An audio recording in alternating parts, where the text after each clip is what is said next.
Bueno, para volver equilibrada esta mesa, luego de los 20 minutos de Eric, yo creo que voy a hablar 5 minutos y con eso creo que podemos equilibrar. Es una primera anotación.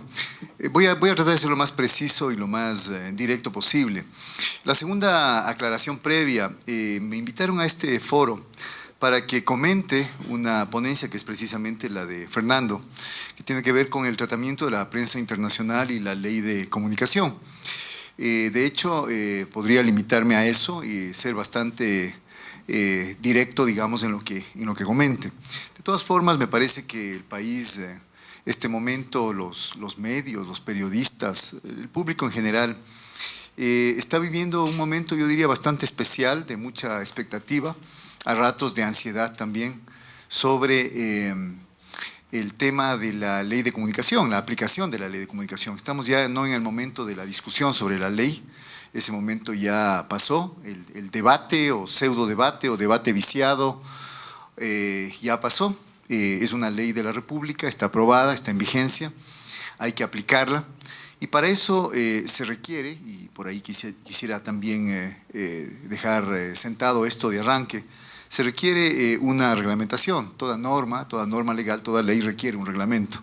En el caso de la ley de comunicación, esta requiere un reglamento general a la ley, que por mandato constitucional debe ser expedido por el Ejecutivo, por el Presidente de la República. Y la ley de comunicación asimismo requiere, porque es una de las 11 atribuciones que tiene el Consejo de Regulación y Desarrollo de la Comunicación, requiere también de reglamentaciones específicas. Voy de todas formas a referirme a algunos de los elementos vinculados con la ley, a los que se ha referido Eric también, pero obviamente no sin antes ir a lo que fui llamado, que es hacer un comentario en relación a lo que Fernando Buenabad ha mencionado. En primer lugar, creo que vivimos un momento muy especial en términos históricos en América Latina, en relación con los marcos normativos relacionados con el campo de la comunicación y de la información. Creo que en los últimos 8 años, si no me equivoco, en varios países latinoamericanos y al calor y dentro de una serie de procesos políticos de distinto orden y con distinto alcance, se han planteado por parte de los gobiernos, en algunos casos con un gran empuje, con una gran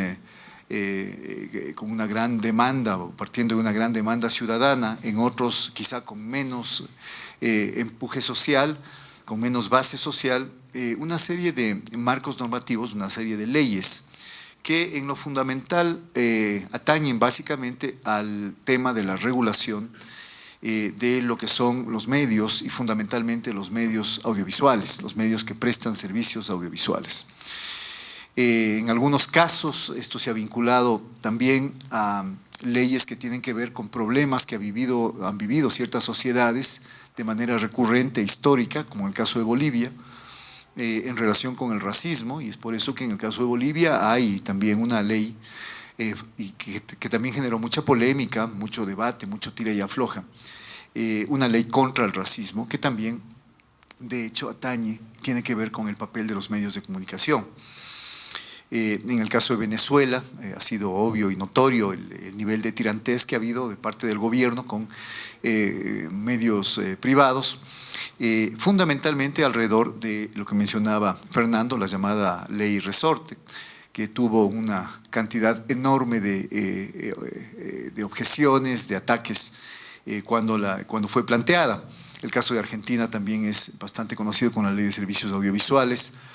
Hasta ahora, me parece, no tengo la noticia, no estoy ejerciendo el periodismo, pero quizá Eric nos pueda decir si es que ya finalmente sigue trabada. Sigue trabada porque hay apelación tras apelación tras apelación. En el caso de la ley ecuatoriana es quizá la más reciente, no sé si la más reciente como tal, pero una de las más recientes, y pasó, digamos, porque esto es de conocimiento público, no estoy diciendo nada nuevo, casi 4 años, yo diría, no congelada, no es congelada la palabra, no es en el limbo, yo diría pasó, fue objeto de de un apaleamiento y de una satanización, estoy recogiendo simplemente las palabras de Eric, una satanización completa desde el inicio. Lo curioso es que cuando uno mira quiénes efectuaron estas acciones de satanización y de apaleamiento, uno no puede dejar de decir y de mencionar que fueron ciertos medios de comunicación que, con o sin razón,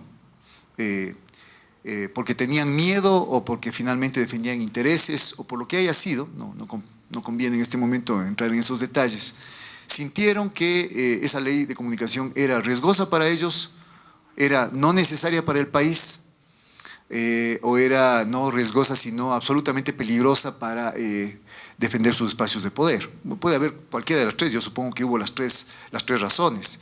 Creo también que hubo una serie de otros medios de comunicación, incluyendo periodistas que se sumaron casi por fuerza centrífuga, simplemente a esta satanización de la ley, y lo que al final de cuentas sucedió fue que se debatió sobre la ley aparentemente, hubo espacios importantes en la prensa, hubo espacios importantes en noticieros radiales y televisivos que hablaron de la ley en los sucesivos proyectos, desde la primera comisión ocasional, pasando por la segunda hasta la aprobación en el nuevo periodo legislativo.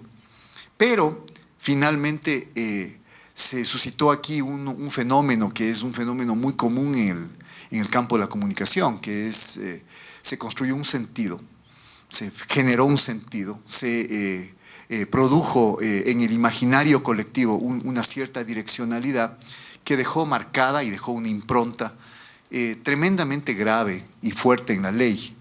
El hecho de que la ley de comunicación era una ley que pretendía vigilar, no solamente vigilar o controlar, sino restringir abiertamente los derechos de no solo los periodistas, no solo de los medios, sino de los propios ciudadanos. Y esta discusión giró al calor de la, argumentalmente, digamos, o a veces semi-argumentalmente, de la defensa irrestricta, permanente, sistemática, de lo que los detractores de la ley llamaron la libertad de expresión.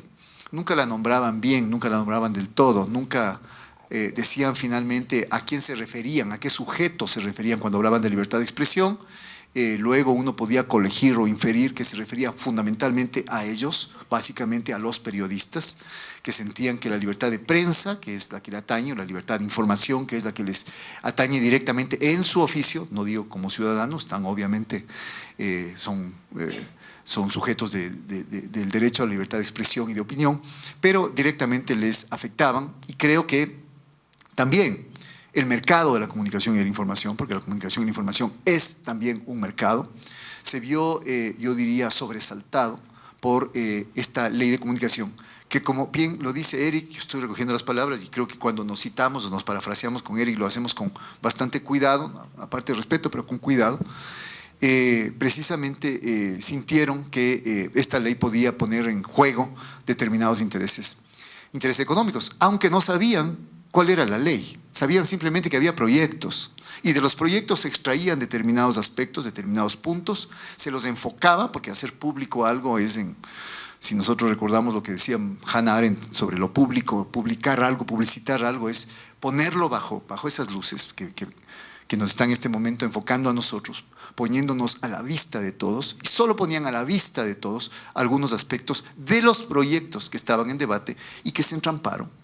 Y yo lo he dicho antes, me parece que hubo en algún caso un boicot para no dejar que se apruebe en todo un periodo legislativo, 4 años, bueno, menos de 4 años, porque en realidad no fueron 4 años, una ley. Este es el contexto, este es el antecedente. Yo no estoy acá en calidad de juez, es decir, demasiadas veces en estos últimos días, desde que he sido nombrado representante del Consejo de Regulación y Desarrollo de la Comunicación, me han pedido respuestas absolutamente directas, precisas, inobjetables, incuestionables, o me han pedido juicios de valor. Juicios de valor como los que ha hecho, y yo comparto muchos de los que ha hecho Eric sobre la ley de comunicación, Pero yo no estoy aquí en calidad de juez para emitir juicios de valor con respecto a la ley de comunicación. Lo que les puedo decir en términos generales, porque creo que simplemente es un elemento que se corresponde con la decisión que tomé de aceptar esa representación al Consejo de Regulación y Desarrollo de la Comunicación, yo estoy convencido en mi fuero interno, lo estoy diciendo de manera personal obviamente, que la ley de comunicación es una buena ley, que puede tener resultados tremendamente favorables y positivos para el país, y que fundamentalmente el espíritu de la ley apunta a defender el ejercicio real de los derechos ciudadanos de la comunicación e la información. Eso es un poco lo que a mí particularmente me atrajo de la ley, y uno podría discutir, y creo que habrá otros foros, tal vez se organiza luego, si es PAL, otro foro para discutir sobre la ley de comunicación y quizás responder a las preguntas que ha hecho Eric acá. Me parece que hace falta generar muchos más espacios de socialización de la ley. He visto que la ley se ha socializado dentro, inclusive en algunos casos ya un poco fuera del país también. Hay un segundo elemento que es cuánta gente ha leído el texto de la ley. O sea, socializar no significa solamente darle a una persona un suplemento donde esté el texto completo de la ley, sino que lo lea. Y hay un tercer paso que es que lo lea y lo pueda de alguna manera entender y contrastar con las ideas y con las opiniones de otras personas. Eso para mí es socializar una ley. Eso todavía no se ha hecho. Yo creo que es una de las tareas fundamentales del Consejo de Regulación y Desarrollo de la Comunicación, cuya misión básica es aterrizar la ley, aplicarla, volverla realidad, digamos, lo que está ahí en ese texto normativo. Es una tarea fundamental, digo, generar esos espacios para socializar mucho más ampliamente, mucho más profundamente, mucho más adecuadamente la ley de comunicación y responder de una manera muy precisa a esas preguntas de Eric. Pero ojo, les quiero decir también que esas preguntas que hace Eric, este momento que todavía no existe el reglamento general de la ley, este momento que todavía no existen los reglamentos específicos que el Consejo de Regulación y Desarrollo de la Comunicación tiene que elaborar como parte de sus atribuciones, no son posibles de contestar, sino con el costo de estar emitiendo juicios de valor y a ratos inclusive con el peligro de colocarse en esta posición de positivo o negativo, bueno o malo, no salir de ahí o no querer salir de ahí cuando quizá la respuesta finalmente no satisface al que pregunta. Entonces, hago este cierre porque luego voy a volver sobre la ley de comunicación unos minutitos finales, últimos, que quizá pueda responder algunas de las preguntas, aunque no era ese el objeto de esta mesa. Pero quiero referirme a lo que mencionó Fernando. Yo creo que eso es lo fundamental y para lo que yo estaba acá. Y recalcar lo que ya dije antes. En América Latina, estos procesos paralelos en algunos casos, en otros sucesivos, en algunos casos interconectados y en otros no, de elaboración de marcos normativos en varios países y de una reacción ríspida, muy friccionante, muy tensionante por parte de medios de comunicación de distinto tipo y por distintas razones, creo que marca un momento histórico muy importante en América Latina y creo que ese momento no se ha cerrado, no se ha terminado.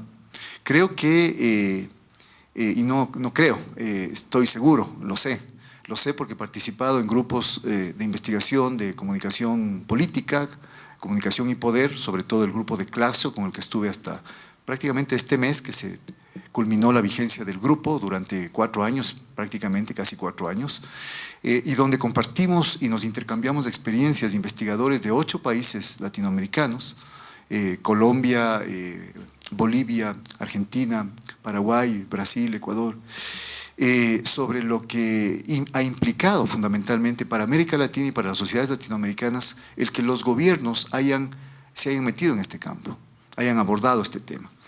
Y como bien lo dijo Fernando Buenabad, ha habido una especie de tendencia claramente observable.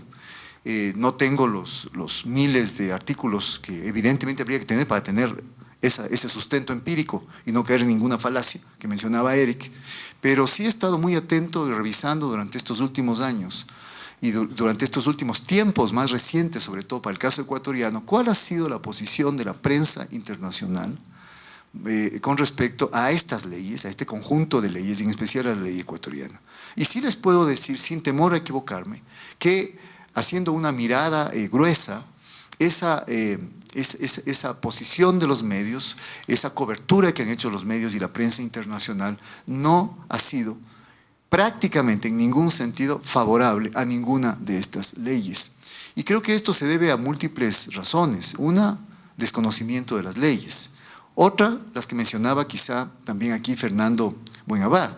Hay un posicionamiento muy claro de una cantidad de medios, sobre todo medios privados, que se pertenecen inclusive a gremios que lo que están fundamentalmente es defendiendo su espacio en el mercado. Como no podría ser de otra forma, un medio empresarial defiende su espacio en el mercado. Con una diferencia que quería acotar, quizá como complemento quizá a lo que está planteando acá Fernando. Hay esos gremios, hoy esos medios funcionan a nivel continental. Funcionan a nivel continental. No creo que estoy diciendo nada que asuste a nadie cuando digo que la Sociedad Interamericana de Prensa, por ejemplo, es un medio que funciona a nivel continental, que tiene representaciones o capítulos por países, que está muy bien organizado y que funciona al unísono. Y desde ese punto de vista, a mí me parece que eso ha incidido también para que haya posiciones bastante unívocas, como aquella muy curiosa posición que exhibieron medios impresos colombianos, si no me equivoco, 23 periódicos colombianos, que el momento en que se estaba debatiendo sobre la ley de comunicación, cuando ya fue aprobada, aparecieron con exactamente el mismo editorial, cuestionador y detractor de la ley de comunicación en Ecuador. Entonces, existen determinados actores que con su legítimo derecho, como en este caso hablo de aquellos que defienden, por ejemplo, su espacio en el mercado, están planteando su posición a través de los medios, pero con dos salvedades que vale la pena mencionarla. Una, se trata de sus medios y se trata de, en muchos de los casos, de un bastante acomodo, a pesar de muchos periodistas profesionales que habrían querido quizá cubrir la información y hacer la cobertura de la ley de otra forma. Se trata de sus medios y por lo tanto de la imposición de sus propias políticas editoriales. Esto, por ejemplo, yo sí lo considero, y no creo que sea un juicio de valor el que esté diciendo yo, esto afecta los derechos ciudadanos a la información. Esto afecta los derechos ciudadanos a la comunicación. ¿Por qué? Porque esto está, yo no creo en ese principio de la total y absoluta objetividad en el periodismo. Creo que es algo que ahora ya está bastante cuestionado y creo que no es un elemento fundamental, pero sí creo en la búsqueda de la verdad. Y me parece que el momento en que, de manera intencional, una serie de medios de comunicación, al unísono, todos igualito, cubren de la misma manera y dicen las mismas cosas sobre un tema, le están negando absolutamente a los ciudadanos el derecho a conocer una versión, una visión, una posición diferente de ese tema. Por eso las propuestas que hace Fernando acá, a mí me parecen muchas de ellas extremadamente importantes, precisamente para contextualizar qué es lo que ha acontecido con la ley de comunicación en Ecuador y tener también referentes de qué ha pasado con las leyes en otros países. La propuesta de abrir un expediente, digamos, de agresiones sobre nuevas leyes. Yo no sé si hablaríamos de agresiones, yo podría hablar más sencilla y simplemente de qué tipo de cobertura se ha hecho, preguntémonos qué tipo de cobertura se ha hecho a nivel internacional sobre las leyes de comunicación en los países que acabamos de mencionar. ¿Cuáles son las ideas fuerza que han circulado una y otra vez y durante cuánto tiempo? ¿Cuánto margen han dado, por ejemplo, para la contrastación o para el equilibrio con otros puntos de vista respecto a esas mismas leyes? ¿Quiénes han hablado a través de esos artículos o de esos editoriales que los medios, o de esos comentarios que los medios impresos, radiales y televisivos han difundido? Fernando hablaba de un observatorio regional a nivel de la CELAC, a nivel del ALBA, a nivel de UNASUR. A mí me parece extremadamente importante, inclusive como una propuesta clarísima de reconocernos como latinoamericanos y reconocer procesos comunes. Esto no es una casualidad, no es una coincidencia que gobiernos de tantos países hayan abocado conocimiento del campo de la comunicación y de la información y hayan planteado la necesidad de regular y de democratizar ese campo. ¿Como parte de qué? Como parte de un proceso que tiende hacia la democratización de las sociedades. Entonces, desde ese punto de vista me parece extremadamente importante este juntar esfuerzos, crear instancias mayores de corte regional o continental para poder observar qué está pasando y poder informarnos nosotros de lo que está pasando en otros países. A mí me resulta extremadamente curioso, por ejemplo, cómo determinados medios de comunicación informan sobre lo que pasa en la ley en Argentina. Por eso yo preguntaba, ¿está trabada todavía? ¿Ya se destrabó? ¿Qué pasa? No nos informan. Nos informan, por ejemplo, cuando sale Jorge Lanata a hacer durísimas declaraciones contra el gobierno argentino. Hay 2, 3, 4, 5, 6 días, cables internacionales, agencias internacionales informando sobre lo mismo. Perfecto. Un pequeño recuadro quizá con alguien que le contesta o algún funcionario del gobierno. Pasa esa ola y se acabó. No se conoce absolutamente nada respecto a qué pasa en la disputa entre el Grupo Clarín y el gobierno, qué pasa con la aplicación de la ley argentina, etc. ¿Alguien de ustedes sabe qué pasó con la ley contra el racismo en Bolivia? ¿Alguien de ustedes sabe qué está pasando en Venezuela? ¿Qué pasó con la ley Resorte? ¿Alguien me puede decir por qué la ley Resorte tuvo el final que tuvo? Claro, no nos conocemos entre latinoamericanos, pero el momento en que se trata de plantear una posición única, es decir, de negarle a los lectores, a los televidentes o a los radioescuchas la posibilidad de conocer múltiples opiniones, los medios de comunicación, muchos medios de comunicación, algunos, muchos, los que sean, actúan de esa manera. Me releva de decir que la autorregulación, la tan mentada autorregulación de los medios no ha funcionado ni en Ecuador ni en ningún país del mundo, ni siquiera de Latinoamérica. Por eso es que en países europeos ahora, y a los gobiernos europeos también, como el gobierno británico, de corte conservador, que uno diría, no, pues son solo estos gobiernos izquierdistas o como se los llame de América Latina los que están haciendo. No, el gobierno británico está también ya metido en el asunto. Se ha hablado de consejos de regulación y desarrollo, de regulación de la comunicación como una especie de aparatos de vigilancia, control y sanción, una especie de tribunales. Alguien habló de comisarías, a despecho del un poco cómo a veces se puede, con palabras, desubicar al receptor o, por supuesto, distorsionar la posibilidad de una argumentación más racional. Estos consejos de regulación de la comunicación existen en países como Chile, existen en países como España, existen en países como Estados Unidos, existen en países como Inglaterra, existen en países como México. Entonces, para finalizar, yo lo que quería mencionar es que es evidente que hay que, en mi calidad ahora de miembro del Consejo de Regulación y Desarrollo de la Comunicación, creo que tengo que mantener una cierta mesura en lo que estoy diciendo, en lo que digo. ¿Y por qué una cierta mesura? Mesura no quiere decir como el otro día alguien me dijo, usted o tú ya eres funcionario público, por lo tanto ya no puedes referirte a temas como, por ejemplo, mejorar la calidad de la información. Yo le pregunté, ¿por qué, si soy miembro del Consejo de Regulación y Desarrollo de la Comunicación, no puedo referirme a temas como ese, a democratizar la comunicación, a mejorar el ejercicio del periodismo, si son temas que nos competen a todos? Pero en fin, creo que debo ser mesurado con las palabras. Vuelvo al comentario que hice sobre la propuesta de Fernando, que fue muy frontal. Creo que nos vuelve a colocar el tema en su dimensión política, de la política, de la economía política y en su dimensión continental. Este es un proceso que nos rebasa, que rebasa al Ecuador y que debe ser entendido en esa medida. A mí me parece que el resto de recomendaciones y medidas y propuestas que está haciendo Fernando deberían ser, y yo estoy casi seguro que los gobiernos de muchos países latinoamericanos van a estar prestos a escuchar estas propuestas para poder quizá entender mejor qué está aconteciendo, no solo en Ecuador, sino en el continente. Hay una gran ola democratizadora de la comunicación que no se veía, yo digo, quizá desde el informe McBride o desde aquella época. Vivimos otros tiempos, vivimos tiempos donde la propia comunicación tradicional está puesta bajo fuego por las nuevas tecnologías de comunicación e información. Creo que Ramonet ha escrito bastante al respecto y con bastante sabiduría. Pero me parece que más allá de eso es tarea de todos, no solo concentrarnos en entender y comprender qué es lo que está pasando alrededor de este tema, sino, creo yo, en aportar. Yo creo que la participación de la ciudadanía es fundamental en este tema. Creo que no habríamos hecho nada por democratizar la comunicación si este campo no es un campo más democrático después de 2, 3, 4, 5 años. Si no hay más voces, si no hay más participación, si no hay más conciencia, si no hay más criticidad de la gente. Y esto lo digo sin ejercer el periodismo, creo que es también misión del periodismo aquello, lo digo simplemente en la actividad en la que ahora estoy comprometido. Gracias.